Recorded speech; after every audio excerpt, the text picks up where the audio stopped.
the more and more people I talk to about passive house who have, I guess, sort of dived into that, rabbit hole, they shake their head and they're like, I believe we used to build any other way. Yeah.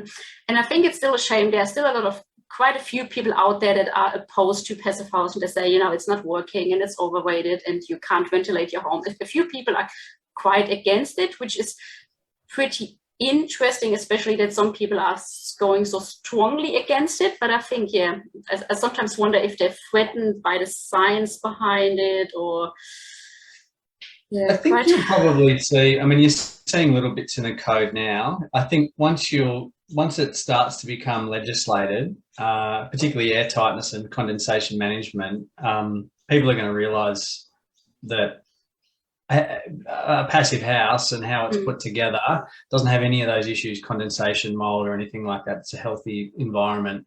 I think people will start to come around. I've no doubt about that. Yeah, definitely. And I mean, most people that listen in probably are aware by now that passive house is a way of building highly energy efficient homes that barely need any heating and cooling. But it's really the humidity that the normal passive solar design just does not take into account. And, people keep saying, I open my windows and I don't need it. But the reality is, on a day when it's 40 degrees outside, or if it's 10 or 15, you won't open the windows, or you won't open them much, or if there's a bushfire, or if it's raining too much.